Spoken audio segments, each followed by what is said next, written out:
సర్వేకి ఎందుకు ప్రజలంతా భయపడే పరిస్థితి వచ్చింది? రేషన్ కార్డులకి, సర్వేలకి, 6 గ్యారెంటీలకి మనం ముడిపెట్టే అవకాశం ఉందనిపిస్తుందా? 60 ఏళ్ళు దేశాన్ని పాలించినటువంటి కాంగ్రెస్ పార్టీకి కులగణనపై కనీస అవగాహన లేకుండా ఈరోజు 60 ఏళ్లలో లేనటువంటి ప్రేమ ఈరోజు పుట్టుకొచ్చి కులగణన పేరిట ఒక డ్రామా చేసేటట్టు ప్రయత్నం చేస్తూ ఉంది కాంగ్రెస్ పార్టీ.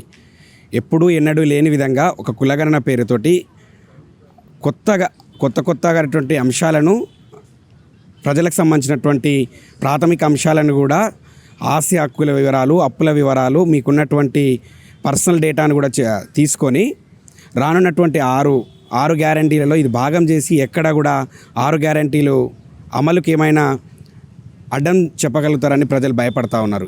ఈ యొక్క కులగణన అనేది రాష్ట్రంలో ఉన్నటువంటి ప్రజలను భయభ్రాంతులకు గురి చేయడంతో పాటుగా ఎక్కడా కూడా ఎప్పుడు చూడని విధంగా ఏ సర్వే కూడా ఈ దేశంలో ఎప్పుడు జరిగినా, ఏ సర్వే జరిగినా కూడా ఇటువంటి ఒక అంశాలను ఎప్పుడు కూడా సర్వేల్లోకి తీసుకోలేదు. రేవంత్ రెడ్డి కొత్తగా వింతగా ఎప్పుడు ఎన్నడూ లేని విధంగా సర్వేల పేరిట ఒక డ్రామా సృష్టించి ప్రజలను ఇబ్బంది పెట్టే ప్రయత్నమే తప్ప ఈ సర్వే ద్వారా తెలంగాణ ప్రజలకు చేసేది ఏమీ లేదు. 6 గ్యారంటీలకు పంగనామం పెట్టడానికి, ప్రజాపాలనని హామీలు నెరవేర్చడానికి ఆ యొక్క ఎత్తుగడను ప్రజలను ఇంకా కొంత డైవర్ట్ చేసేటువంటి ప్రయత్నమే తప్ప కులగణనతో జరిగేది ఏమీ లేదు. రాష్ట్ర ప్రజలకు ఒరిగేది కూడా ఏమీ లేదనే విషయాన్ని కూడా రాష్ట్ర ప్రజలు గ్రహించిర్రు. అందుకని ఎక్కడికైనా సరే కులగణన పేరిట అబ్జర్వర్లు కానీ, ఆ యొక్క ఇన్విజిలేటర్స్ కానీ గ్రామాల్లోకి వెళ్తే, ఇళ్లలోకి వెళ్తే వాళ్ళపై దాడి చేసేటువంటి పరిస్థితి నెలకొన్నది రాష్ట్రంలో. ఎందుకంటే వారు అడిగేటువంటి ప్రశ్నలకు అర్థం లేకుండా పోయింది. వారు అడిగేటువంటి ప్రశ్నలు అప్పులు ఎన్ని ఉన్నాయి, మీకున్నటువంటి ఆస్తులు ఏమున్నాయి, మీకు బర్రెలు ఉన్నాయా, గొర్రెలు ఉన్నాయా, అర్థం పర్థం లేనటువంటి అంశాలను అడిగి ప్రజల్ని ఇబ్బంది పెట్టే ప్రయత్నం చేస్తూ ఉన్నారు. ఆ యొక్క విషయాలతో వీరు ఏం చేస్తారు? వీరికి ఉన్నటువంటి ప్రభుత్వానికి ప్రాథమిక అంశాలతోటి ఉపయోగం ఏమిటి? వీరి అప్పులతోటి ప్రభుత్వానికి అవసరం ఏమున్నది? కులగణన అనేది మీ కులం ఏమిటి, మీకు ఉన్నటువంటి కొన్ని అంశాలను అడగాలి కానీ అనవసరమైనటువంటి అంశాలను అడిగి ప్రజలను తీవ్రమైనటువంటి ఇబ్బందులు పెట్టే ప్రయత్నం జరుగుతూ ఉంది ఈ రాష్ట్రంలో.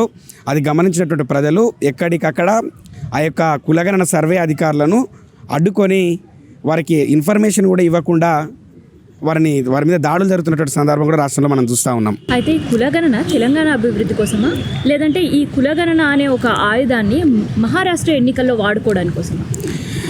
రాహుల్ గాంధీ గారు, రేవంత్ రెడ్డి గారు ఒకటే ఒక జిమ్మిక్తో చేస్తూ ఉన్నారు. ఎన్నికల్లో ప్రతి ఎన్నికల్లో ఏదో ఒక జిమ్మిక్తో ప్రజలను మభ్యపెట్టే ప్రయత్నం చేస్తూ ఉన్నారు. ఈరోజు రాహుల్ గాంధీ గారు ఎక్కడ పోయినా దేశంలో ఒకటే చెప్తా ఉన్నారు, మేము కర్ణాటక మోడల్ని, తెలంగాణ మోడల్ని మహారాష్ట్రలో అభివృద్ధి చేసి చూపిస్తామని చెప్తా ఉన్నారు. 6 గ్యారంటీలు 420 హామీలు అని చెప్పి మీరు చేసింది ఏంటి? తెలంగాణ రాష్ట్రంలో 6 గ్యారంటీలలో ఒక గ్యారంటీలో సబ్ క్లాస్ అయినటువంటి ఒక ఉచిత బస్సు తప్ప మీరు చేసింది ఏంటి? 6 గ్యారంటీల పేరిట తెలంగాణ ప్రజల్ని మోసం చేసి ఈరోజు ఈ యొక్క మోడల్ని, కర్ణాటక మోడల్ని, తెలంగాణ మోడల్ని మహారాష్ట్రలో చేస్తామని చెప్పి రాష్ట్రంలో 2 లక్షల ఉద్యోగాలు ఇచ్చినాం.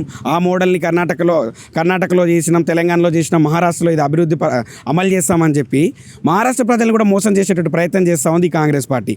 రాహుల్ గాంధీ గారికి, రేవంత్ రెడ్డి గారికి చిత్తశుద్ధి ఉంటే, మీరు ఇచ్చిన హామీల పట్ల, మీరు ప్రకటించినటువంటి గ్యారంటీల పట్ల మీకు చిత్తశుద్ధి నిజంగా ఉంటే తక్షణమే రాష్ట్ర ప్రజలకు మీరు ఆ యొక్క 6 గ్యారంటీలు 420 హామీలు అమలు చేసి ఈ యొక్క మోడల్ని తీసుకుపోయి మహారాష్ట్రలో ప్రచారం చేయాలి తప్ప ఇక్కడ రాష్ట్రంలో ఉన్నటువంటి ప్రజల్ని తీవ్రమైనటువంటి 6 గ్యారంటీలతో 420 హామీలతో మీరు చేయనటువంటి జిమ్మికి లేదు, మీరు ఆడనటువంటి ఆడలేదు, పాడినటువంటి పాట లేదు.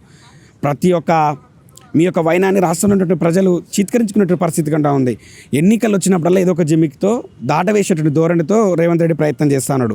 రేవంత్ రెడ్డికి, రాహుల్ గాంధీకి గుర్తుండాలి, రాష్ట్రంలో ఉన్నటువంటి ప్రతిపక్ష నేతలు టార్గెట్ చేయడము, ప్రతిపక్ష నేతలపై అవాకులు చవాకులు వేల్చి అర్థం లేనటువంటి మాటలతో విరుచుకుపడడం, భౌతిక దాడులు, కుటుంబాలపై మాటలు బురద జల్లడం, వ్యక్తిత్వ హననానికి పాల్పడడం అనేది బాగా అలవాటుగా పొరపాటుగా మారింది రేవంత్ రెడ్డికి దమ్ముంటే 6 గ్యారంటీలు 420 హామీలు అమలు చేసి ప్రతిపక్ష నాయకునికి సవాల్ ఇచ్చరాలే కానీ ఈ చేతగాని మాటలతో, ఈ యొక్క దరిద్రమైనటువంటి పాలనతో రాష్ట్రంలో ఉన్నటువంటి ప్రజల్ని ఇబ్బంది పెట్టుకుంటా ఇటువంటి ఆ యొక్క ప్రజల పక్షాన, ప్రజాపక్షమై, ప్రధాన ప్రతిపక్షమై ప్రశ్నిస్తూ ఉన్నటువంటి బీఆర్ఎస్ పార్టీ నాయకులను వ్యక్తిగతంగా దూషణ చేసేటువంటి ప్రయత్నం చేస్తే మీకు రానున్న రోజుల్లో ఖచ్చితంగా బుద్ధి చెప్తారు. ఇప్పటికే రాష్ట్రంలో బీఆర్ఎస్ పార్టీ 10 ఏళ్ళు రాష్ట్రాన్ని పాలిస్తే కూడా ఇంతటి వ్యతిరేకత ఒక సంవత్సరంలో మూట కట్టుకోలేదు. కానీ కాంగ్రెస్ పార్టీ 11 నెలలు గడవక తోలుగానే ఎన్నడూ ఎప్పుడు చూడలేని విధంగా ఒక అది వ్యతిరేకతను మూటగట్టుకొని ఈరోజు రాష్ట్రంలో కాంగ్రెస్ పట్ల తీవ్రమైనటువంటి